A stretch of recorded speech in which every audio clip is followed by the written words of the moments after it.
And the stick. Go. Duke, how nice that you are back at Matching. I never did care for Gatherum, you know. Well, Duke, no more did I. I'm afraid troubles pursue me, you know, even down to Matching. I'm in sad need of your advice. Mm-hmm. Well, to begin with, a new session barely begun. I had 2 resignations in the past week. Oh, one, of course, the First Lord of the Admiralty. Leg Wilson, he will not be hard to replace. I believe Mr. Finn is to have the post. Yeah, do it very well, but, you know, once this sort of thing starts, well, others may go too. And others may come, my dear Prime Minister. There's nothing to trouble you here. No, perhaps not. Duke, there is something else. There could be scandal. Scandal, Palliser? Oh, your Grace has been travelling all day, I think. Yes. You may not have seen this. Oh, the People's Banner. I think you should read it.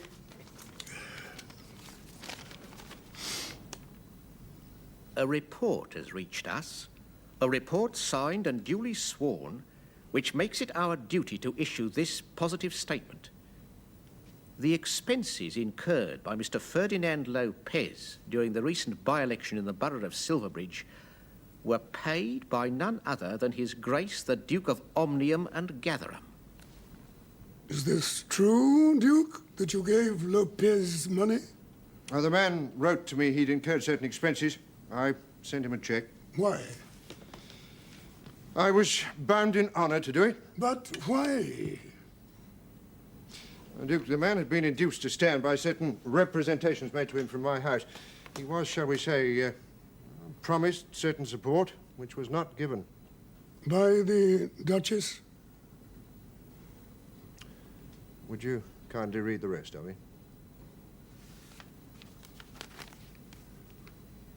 We remember the public ostentation with which the Duke repudiated all his influence in Silverbridge. But what do we find? We find that there is the stain of gold upon his hands. All we can say is that he is no longer fit to fill the office of Prime Minister or ever again to hold any trust under the Crown. I think you should ignore this. Ignore it utterly. The People's Banner is known to be malicious. Yes, of course it's malicious, Duke. And I know the motive. Oh, the wretch who wrote that, Quintus Sly, the very man whom I refused to invite down to Gatherum. But the fact remains, Duke, Mr. Lopez was promised support. But it was not you who promised that support. The offer was made, Duke, and I have paid the money. We could say that you paid the money because certain of your agents mistakenly encouraged him, having misapprehended your instructions. But it would not be true. But that is, as I understand it, what occurred? Duke, my instructions were not misapprehended. They were disobeyed. Very well. And you repaid the money out of an over-nice sense of honor on your wife's behalf. You yourself have done nothing improper. I can explain that to you, Duke. But how can I explain that to the gaping fools? I will not have my family's name trampled on in public. I don't want to press you on this, Duke, but something must be told the public for your own comfort. We set sail next week for a month. Heaven and earth, Marie, a whole month? Ooh. Ay. But I must go, my dear. As the new First Lord of the Admiralty, Phineas is obliged to go to sea to inspect our naval dispositions. He will lose his epaulets else. And must you go with him? I have promised, my dear. I don't very often go with him on his official duties, but this time he has especially asked for me to be with him. Well, I think it's very hard on me. If my husband wants me... Oh, bother your husband. He knows perfectly well that there isn't another person in the world I can really say a thing to. Why don't you have Mrs. Gray, Alice Gray? She's still out east with her husband. Anyway, she's not wicked enough. She always did lecture me, and she won't stop now. Perhaps it will do you no harm. Oh, Marie, I'm already lectured quite enough by Plantagenet. The other Duke will be here. Oh, he's so old that he goes to sleep straight after dinner. And the private secretaries?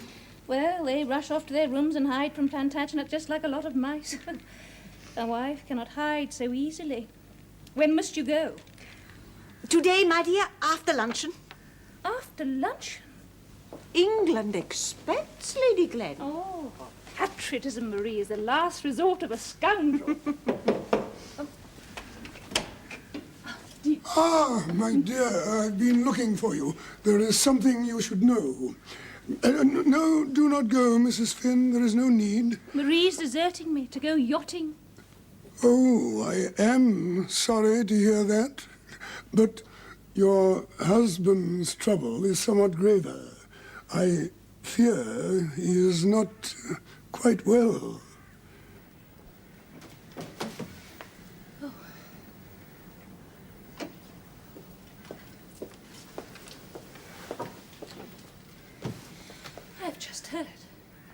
I've just heard for the first time that there was a row about the money that you paid to Mr. Lopez. Who told you? The other Duke. Of course, he was quite right. I had to know. I knew something was troubling you. But why had you not told me? Well, my dear, I didn't want you to be troubled. Why not? I should not be troubled, and no more should you be. What can such a man as Sly do to you? You're too big to feel the sting of a reptile such as that. I don't care to have my character impugned. Not by such men as Sly and Lopez. What matter if you were in the right? I read somewhere the other day that great ships always have little worms attached to them, but the great ships swim on and know nothing of the little worms. Yes, and the worms conquer at the last. Oh, they should not conquer me. Now, what is this that they say about the money? That you should not have paid it? I begin to think that they're right. In any case, it was my fault. You paid the money because of what I had done. And I assure you, Plantagenet, I promised Mr. Lopez nothing. All we need to do is make the fact public. When this is done, you will be cleared and Mr. Lopez will be shown up for what he is. Oh, my dear, you too will be shown up. Yes, as an interfering hussy, and I shall not mind one bit. I shall mind for you. You must throw me to the whale, Plantagenet. If not, I shall write to the newspapers myself. Please, just please, let somebody say that the Duchess did so-and-so and must be blamed for the whole affair. Well, it was very wicked, no doubt, but they can't kill me nor yet dismiss me. And I certainly shan't resign. I should resign, my dear. Oh, Plantagenet, if all the ministers in England resigned as soon as their wives did foolish things, the government would stop tomorrow. You must let the blame lie where the blame belongs, squarely on your stupid wife. Oh, my dear, you'll be talked about, and a man's wife should be talked about by no one. Oh, that's just highfalutin, Yes, Plantagenet. well, my dear, you must allow me to judge for myself in these matters, and I will judge. I will never say I did not do it. It was my wife who did. Why not? Adam said so, because Adam chose to tell the truth. And he's been despised ever since. Oh, not for eating the apple, but for blaming the woman. Cora, I will not do it.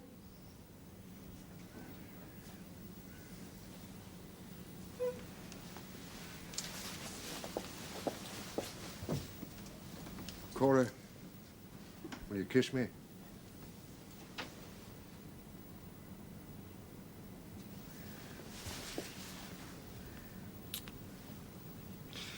Marty, you must not think that I'm angry with you because this thing vexes me. I dream always that we may live as other people live. Oh, it would be very silly to resort to that. You been with old Walton? Yes. What joy there? None. Beyond a bare promise of bread and water, if all else fails. I see. Now you listen to me, Lopez, and listen hard. As far as I can make out, there's only two things old Abe Walton cares about, his ducats and his daughter. Let him know he can't keep both. Expand, Sexty, expand. Well, from what you tell me, apart from old Abe himself, there's only a son in the house. A son who never dines in and is no sort of company for Abe. He's not even there just now. He's abroad at present. Exactly. Like all such young fellas, he comes and goes as it pleases him. But your wife, Emily, so you keep saying, goes to see her father regularly every day. She's probably his favourite anyhow. Daughters usually are with fathers, particularly with widowers. He's come to depend on her, Lopez, to depend on her being there on call. I do know that, but I can hardly charge him for her visits now, can I? Well, not for so much an hour. But suppose you make it plain to him that in certain circumstances, these visits might cease altogether. Emily would never consent. Listen, Lopez, any day now we're going to have to pay for the guano. The time has come when we have got to get rough. You know how to do that as well as any man living, particularly now you've been thrown over by your duchesses and dukes.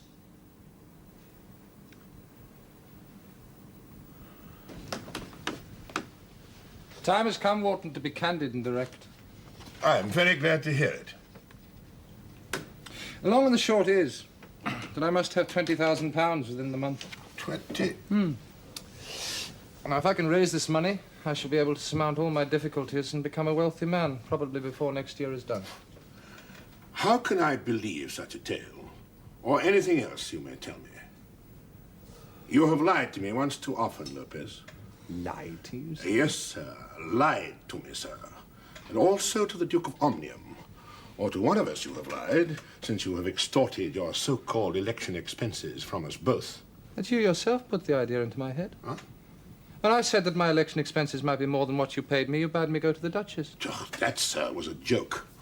I do not regard my affairs as a joking matter.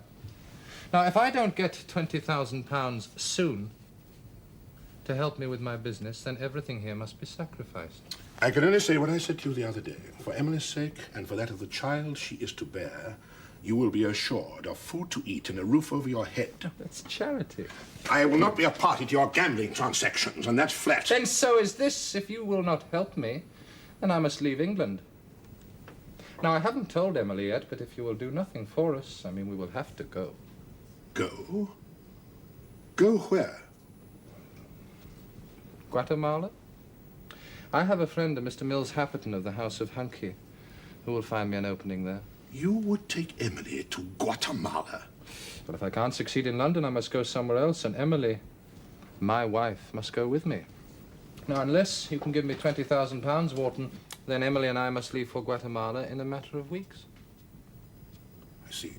Blackmail. Well, as to my daughter, she must do as she thinks fit. No.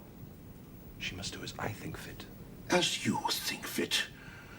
Great heavens, man, she is carrying a child. My child. And they do say that sea air is very good for expectant mothers. You mean that I must, whether I wish to or not? Well, certainly you must. I mean, good God, where is a woman's place? Do you not wish to come? I wish to be wherever you are. You are the father of my child. It is my duty to be with you. Right, very well. But I do not wish to leave my father. He has done little enough for us. He is my father, and I love him. If I go to this place that you speak of, I might never see him again. Emily, my dearest, the alternatives are very clear. Either we must leave England for Guatemala, or we must have £20,000. Now, perhaps you can make your father understand this. You see, Emily, at the moment we have one invaluable weapon with which to fight for our survival. Your unborn child. My child? A weapon? You see, it would be intolerable to your father that you, in your present condition, should be taken away from him to a foreign country from which you might never return. Now, it is your task to make your father understand that this indeed will happen. That you and your child will indeed be taken from him unless we get the money that we need. Now, once you have dinned that into him, he is bound to surrender. So not only is my child a weapon, but my father is an enemy who must be made to surrender. Once you have done so, then we may all be friends again. Friends? How can I look him in the face? My father who has always loved me as I love him. I hope you are not forgetting the love that is due to me. You owe more to your husband than you do to your father. So I would have thought once. But a husband who can ask such a thing of his wife. I have no choice. And if you love me, you will do as I say.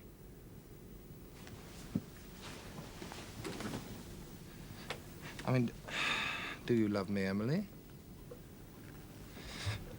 By God, you will say that you do. Answer me. Ferdinand, let me get this straight. You as my husband are asking me to go to my father and ask for £20,000 as absolute condition of our remaining in this country. Yes, £20,000, remember. Very well. I will go to him and see what can be done. That's my girl. That's my good girl.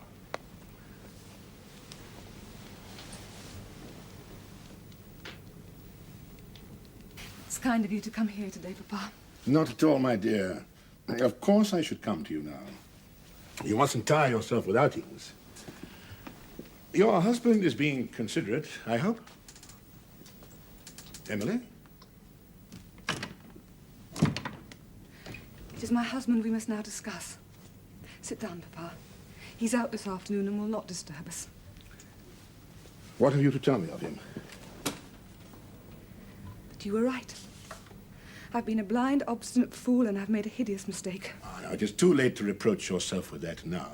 We must see what is to be done. Come and sit here by me. Now, my darling, what specific complaint do you make of him? Is he cruel? No, I couldn't say that. He doesn't strike me or misuse me, and yet he torments me. He has immoral habits, perhaps? No. Does he drink? No. Go to other women? Oh, no, nothing like that. Or does he neglect you? I only wish he did. On the contrary, he burdens me with his attentions. You are saying he makes untimely physical demands on you? No. In all such matters, he behaves as a gentleman should. No, I'm saying, Papa, that he talks constantly and incessantly about one matter and one alone, and I cannot bear it anymore. And if I cannot stop him, I think I will go mad. He talks to you of his money, I suppose. Worse, he talks to me of your money. First he says I must smile at you and wheedle it from you, and then he says I must beg in the name of the child, and now, Papa, now he says I must threaten to leave you forever unless you give him £20,000. Help me, Papa. What am I to do? Emily, from something he said the other day, I thought this might happen. And I've been thinking very carefully about what to do for the best. Now I have made up my mind. Tell Lopez to come to my chambers tomorrow, and he shall be satisfied. You mean you're going to give him all that money? I mean, at any rate, that no more misery shall come to you.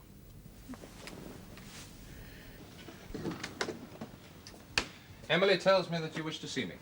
Yes, Lopez. You see, I now realize that you control one commodity which even I will acknowledge as real and well worth the buying.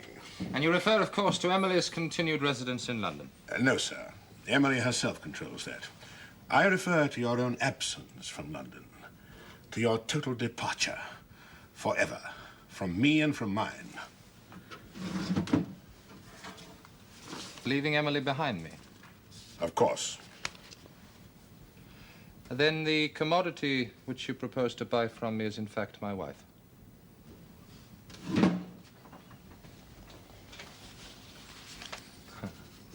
Wives, as you may imagine, are very expensive things, Wharton. I mean, there is love and all that to be taken into account. However, I should be interested to hear exactly what you propose. So the traveller returns at last. What an age it seems since we saw you in Venice. How is that nice Mr. Tregear? I think your sister was rather hoping that you'd bring him with you. Well, Tregear is in France, Mamma, finishing off his travels. Oh, well, there's time enough for him to come to Matching by and by. But just now, Silverbridge, there are other things to think of. First, your papa. Is he well? Not altogether. Oh, there's some row going on about the by-election at Silverbridge.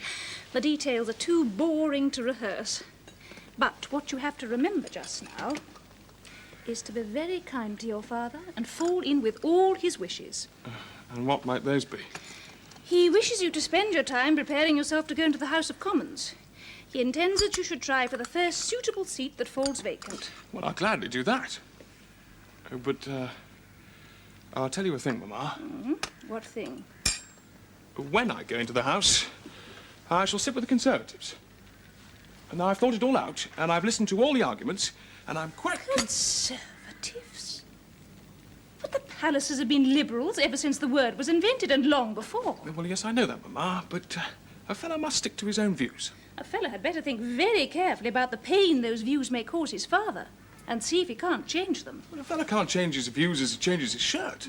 Well, he'd better keep them to himself for as long as possible. Well, Father will have to know sometime. But no, please, God, whilst he's still being tortured about the business of the by-election.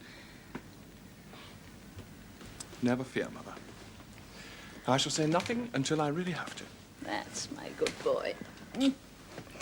Well, I've invited Mabel Grex, as you asked. She'll be here early next week. So, Lopez, for your part, you solemnly undertake to leave England for Guatemala as soon as possible and never to approach Emily or any member of my family again. I do. And for your part, Wharton, you undertake to pay the following sums to me or on my behalf. £1,776 outstanding to various tradesmen, as listed on the back of this document. The total amount owed by me to Mr. Sextus Parker for purchase of the guano which we hold, an amount of which he himself will apprise you, which may come to as much as £6,000. And finally, £5,000 to Mr. Mills Happerton for the purchase of shares in his Guatemala concern, Metal Piping Limited, of which he is to make me manager. You're certain the appointment is open to you? Quite certain. The only condition is that I buy these £5,000 worth of shares in the firm. And you can give me a cheque now, if you like. I shall see Mr. Mills Happerton himself about that. You don't trust me a yard, do you, Wharton? Not a millimetre, Lopez. I shall pay Mr. Happerton personally. And, of course, this man Sextus Parker.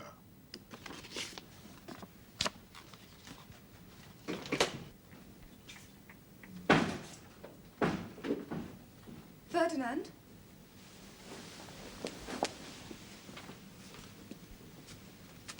What happened with my father today? It is all to be made straight, Emily. How made straight? Is he paying you all that money? No, not exactly. But all will be well, more or less, but it is rather in the melting pot for the moment. I don't understand you. Before you went to see my father, you were so clear and positive about your terms. How do you mean in the melting pot? Please do not ask me to explain it just... But I do ask. I must know what will happen. Be plain with me. All right, on one thing I shall be plain. Your father is a mean and vindictive old screw, Emily, who drives a bargain as hard as a flint. And with all that, he is as sanctimonious as a Quaker and as sly as a gypsy. And you know what? I wish that the old brute were dead and at the devil. How dare you? Wish him dead to you. So you could get your greasy hands on his money just as you got them on me. Oh, and how you itched for them. You coward to say it. You coward to insult my father behind his back. You hate him because he was right about you from the start. He said you were a foreigner, an alien, a creature of prey, and he was right. You deceived me. You seduced me, and all for money. Yes, you seduced me. Oh, never before we were married, my dear. And oh, how you loved it when I did begin. I mean, how you whimpered and squealed for more and more. Coward, you reptile. You spit upon my father and you'd dance in his grave if you could. But now that he's in some way saved you, all you can do is wriggle and spit your puny venom like some worm trying to imitate a snake. Don't you touch me. Time was when you doted on me, Emily. And you would still if things had gone right. And how typical of a woman to blame the troubles that her own heat has caused on the poor serpent in the grass. It is, I assure you, Mr. Wharton, a very great opening for Lopez. And as his friend, I'm very pleased that he's taking it up. The concern is genuine, Mr. Happerton? As genuine as concerns in Guatemala can be. That is to say, Mr. Wharton, there must always be some element of risk. What risk? Metal Piping Limited, sir, will deal in guns. Small cannon, for the most part. The guns themselves in their kind are genuine, but there is always a risk that the supply of wars may dry up. Not in South America, I think. A shrewd point, Mr. Wharton. Thank you, Mr. Happerton. Here is another. If you are satisfied as to Lopez's competence, why do you insist that he invests £5,000? We can do with the extra capital, and if he has money invested in the thing, he will manage it that much better. And manager he positively will be, provided the money be invested? Manager he will be, and leave for Guatemala by the next packet. Thank you, Mr. Happerton. Mr. Lopez and I will call on you in 3 days' time to deposit the money.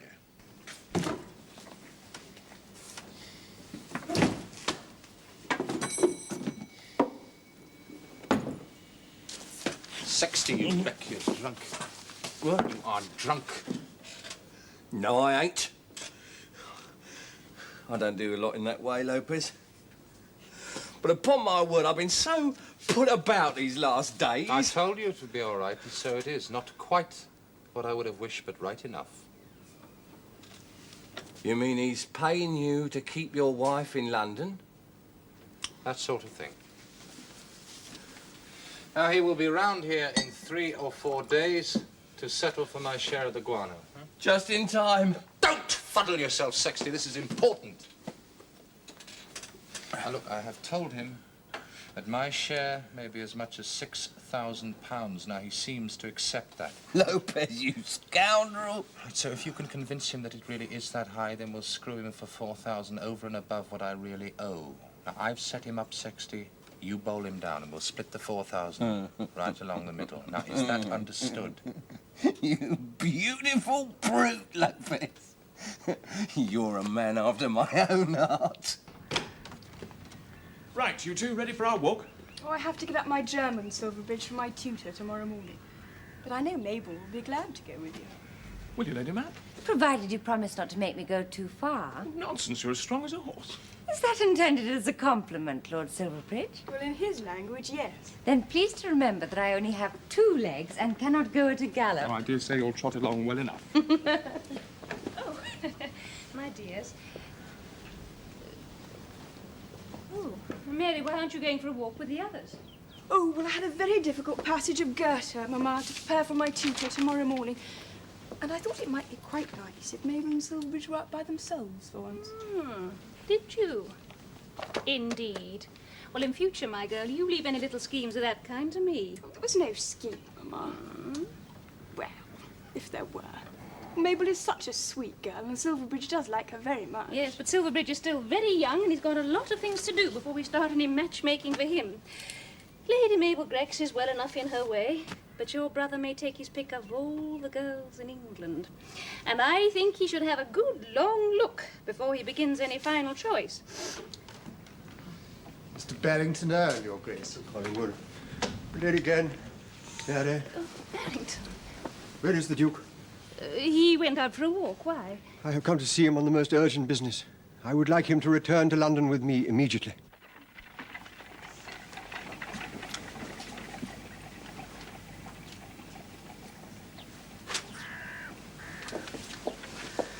Glencore? Marie, I am overjoyed to see you.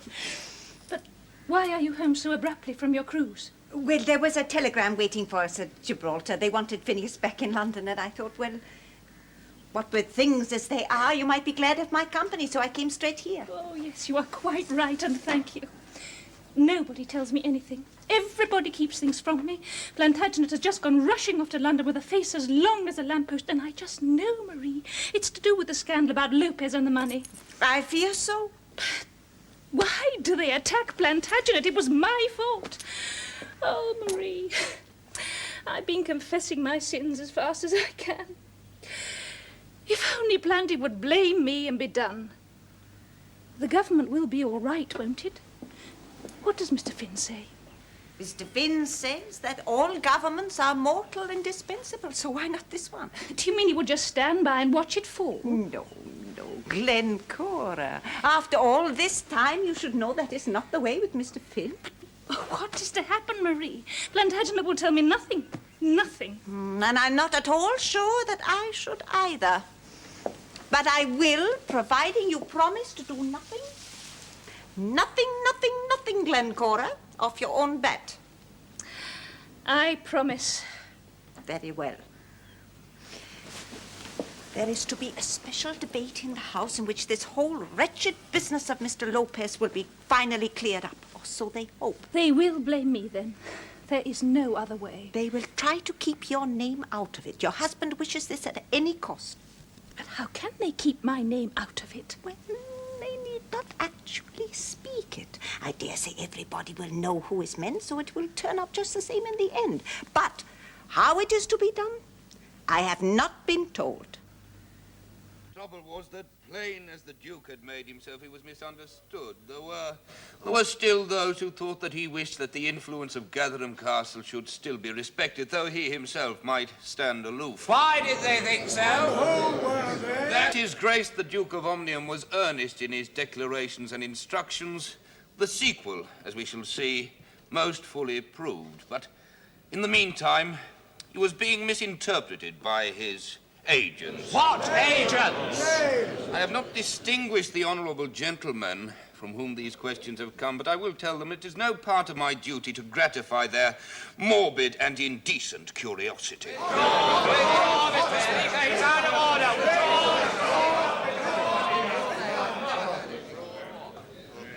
In the circumstances, I can find no reason to object to the phrase that the Right Honourable Member for Tankerville has used.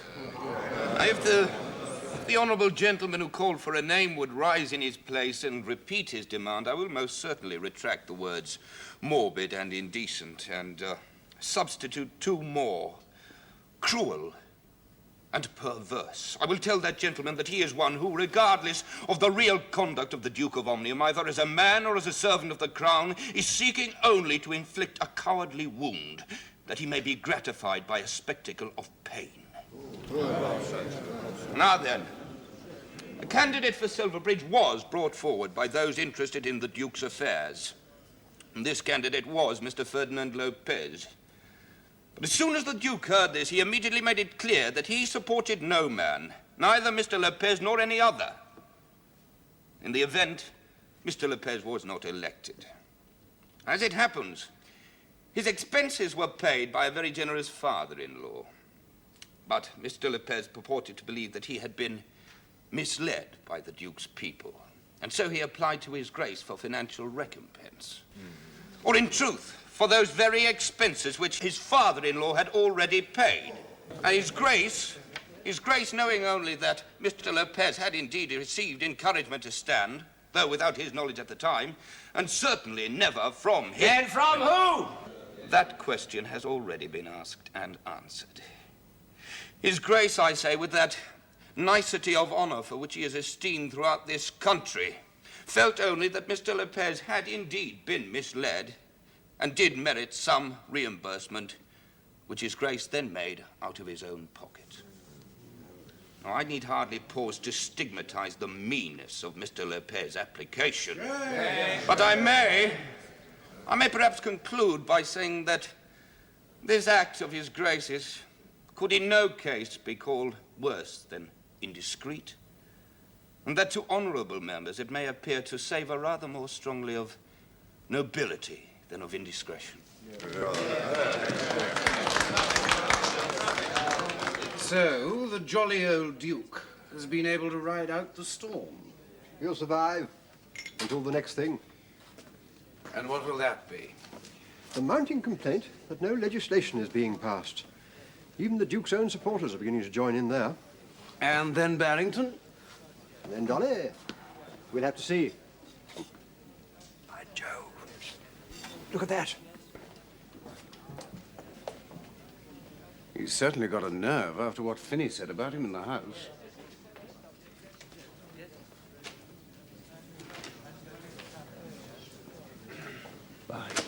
God, it's Cumberland's sword. Cumberland's sword? Once upon a time, Barrington, Butcher Cumberland made such a swine of himself that when he came to the club next, he was shown out by the members at the point of his own sword. He didn't dare come back to collect it. And it's been rusting away in the secretary's room ever since.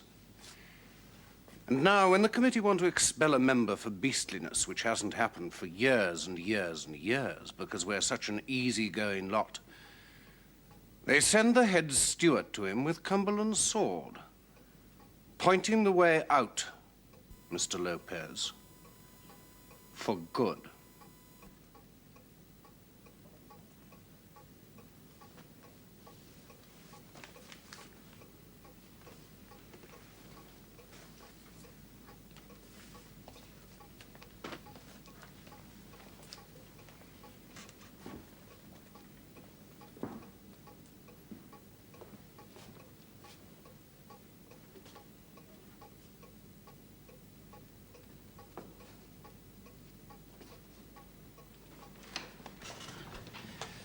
Good afternoon, Mr. Wharton. Mr. Happerton,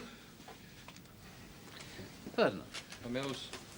I am now prepared to pay over £5,000 to purchase shares to that amount for my son-in-law in Metal Pipings Limited, on this condition, that he set sail for Guatemala to take up his post as manager within the week.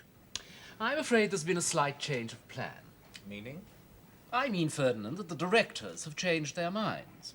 They are no longer willing to employ you, with or without Mr. Wharton's £5,000. But the place was promised to me. Yes, Ferdinand, but it wasn't promised to a man who has been openly proclaimed in the House of Commons to be a swindler, a liar, and a thief. Forgive me, Mr. Happerton, but I should have thought that was just the sort of man you wanted. Selling cannon is not an occupation for gentlemen. Quite right, Mr. Wharton, but there must be limits. For example, you can, of course, sell consignments of cannon to both sides. Their stupid quarrels are nothing to do with you. But what you cannot do is to sell the same consignment to both sides, as this leads to disappointment and unpleasantness in one or other customer. Now, this is just the sort of thing that Ferdinand here seems to have been going in for, if we're to believe Phineas Finn. I discern your drift. And another thing. Yesterday, poor Ferdinand was turned out of the club. Not just for any old thing, but for sheer beastliness. They got out Cumberland's sword, Mr. Wharton, which hasn't been done since Lord Dollamore beat his second wife senseless in the Mall way back in '54. It is at any rate certain that Mr. Lopez will not be going to Guatemala. Quite certain. Good afternoon, Mr. Wharton. Ferdinand? By God, you've ruined me among you. There is no mercy, no friendship anywhere.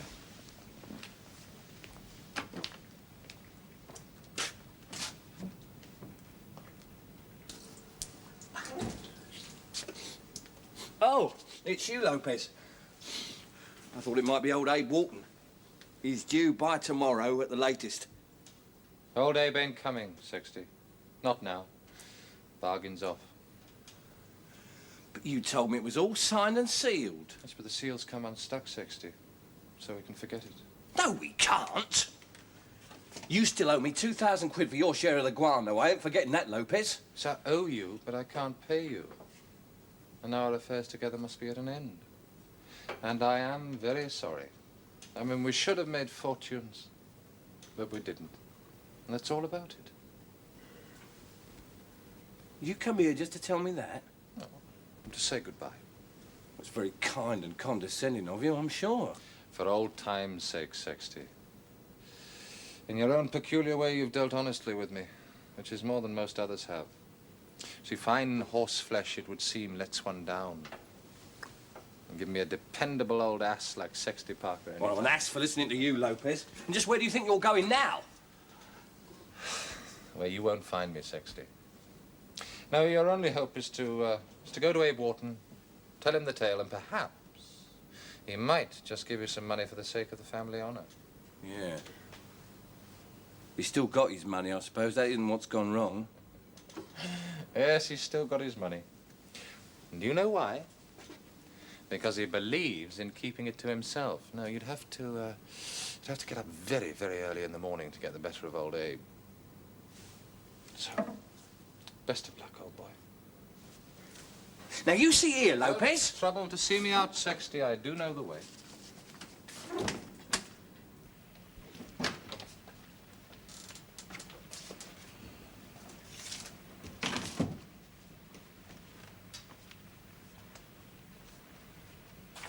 Has anything yet settled, Ferdinand, about what my father will do for us? You've not told me anything certain. Don't worry, Emily. It will all be settled soon enough, I dare say. Then you will tell me nothing? I can't just yet. Ah, but see here, Emily. Tell them I would like my breakfast very early tomorrow morning. 6:30 sharp. Where are you going? I have an appointment out of London, which it may make all the difference to our future. I wish you would tell me more.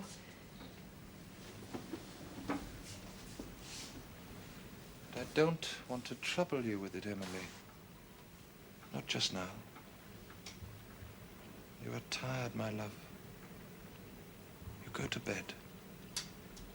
Tell them about my breakfast, then go to bed. You will come soon? No. I have much to attend to against this meeting tomorrow. And I shall sleep in my dressing room tonight. And since I have to be up so early, I would not wish to disturb you. Nothing would disturb me if only you would tell me what we are to do.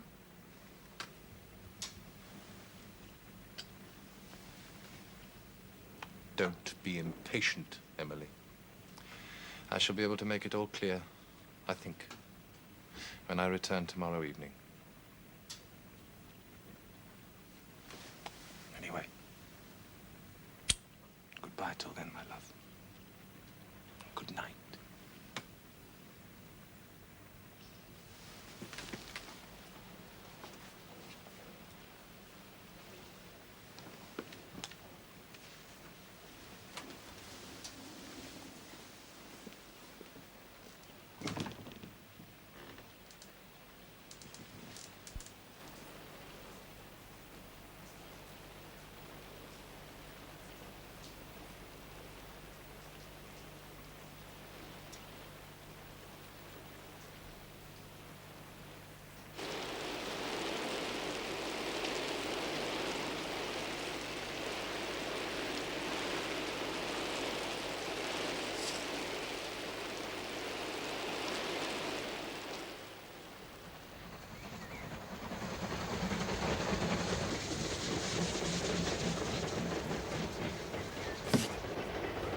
Tenway Junction, please.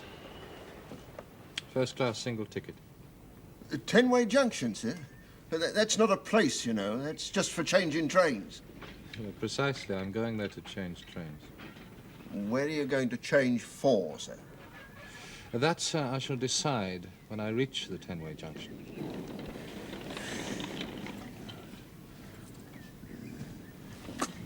Make it 18 pence. I doubt there's even a ticket office there. Junction's all it is, you see. And I shall have to pay the difference when I reach my destination, then, shan't I?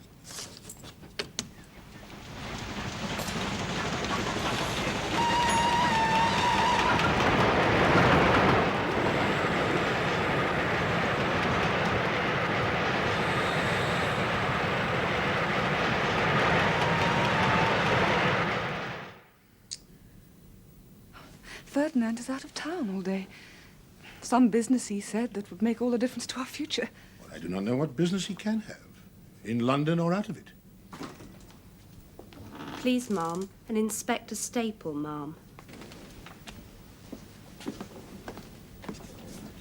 Mrs. Lopez, Mrs. Ferdinand Lopez. Yes? This is my father, Mr. Abel Wharton. How do you do, Inspector? I'm glad you're here, sir. Mrs. Lopez, earlier this morning, a man was run over by an express train at the Tenway Junction. Although the man himself was afterwards unrecognizable, certain documents in the pockets indicate that the body was that of your husband, Mr. Ferdinand Lopez. Oh? Inspector. I was saying it, Duke. that it was I who hounded this poor man to his death. Oh, Quintus Slide and the People's Banner. He began it, of course. He says I pursued him in revenge for this sum of money I was called upon to pay. We know this is nonsense. Mr. Lopez's death has wiped out all memory of his faults.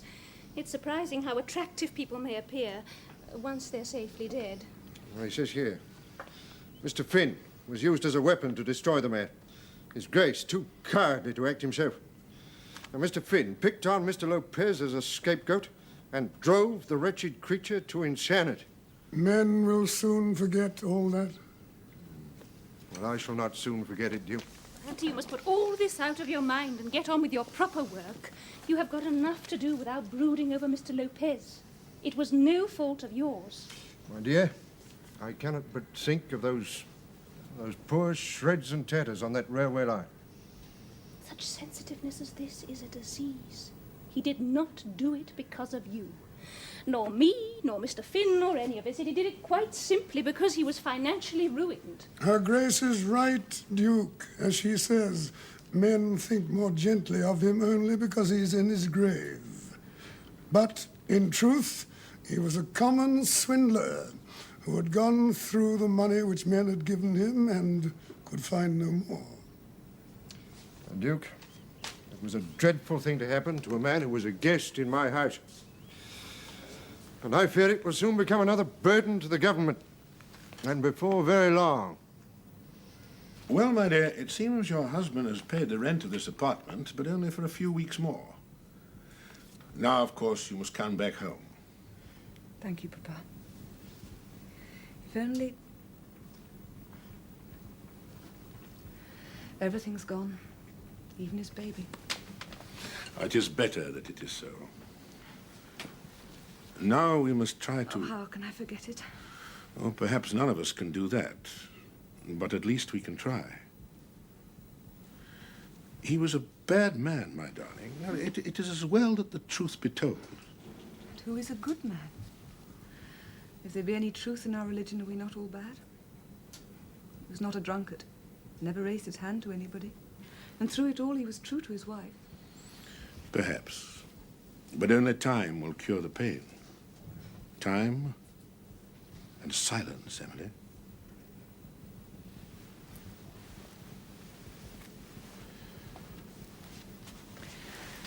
There will be affairs to be gone into, I think. Only his debts, my dear. Legally, we need pay nothing. Nor morally, in my view. If people were foolish enough to be taken in by Lopez, that must be their affair. If you please, Ma'am, it's Mr. Sextus Parker, Ma'am.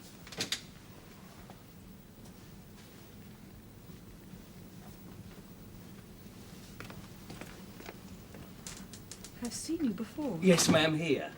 Just the once. I was Ferdy's, your husband's partner.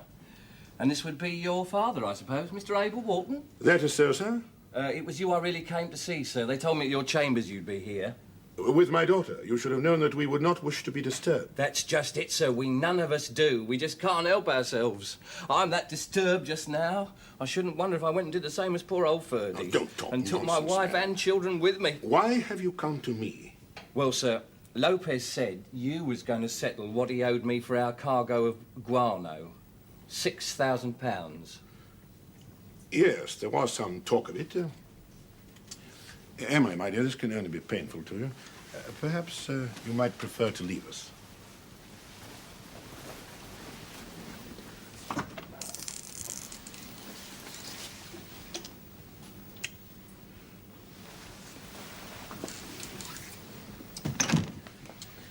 Now then, Mr. Parker, I was indeed going to pay my son-in-law's debt to you and to others, but only on one condition. That he left the country without my daughter and stayed away for good. Well, now he's done just that. In a manner of speaking. While he was living, I was prepared to pay for him to go. Now he is dead, I don't need to pay. Ferdy always said you was tight. I keep my bargains, Mr. Parker. I was prepared to pay money for Lopez if he went to Guatemala. And now he's gone somewhere a sight hotter instead. What's the odds? Look here, sir. The day before it happened, Lopez came to me And he said, Sexty, he said, I can't keep my word to old Abe about going to Guatemala. It's all off. But now I'm going somewhere else instead, and that should make it all right with him. He's a just man, old Abe. That's what Lopez said to me, sir. He's a tight man, but he's a just man, and he will keep the agreement in the spirit it was made. He said that. He said I was a just man. He did, sir. More times than I could count. £6,000 he owed you? That's about it, sir. He said I was a just man. He should have said that before, instead of always harping on my wealth. Come to my chambers tomorrow, Mr. Parker. I will give you a check.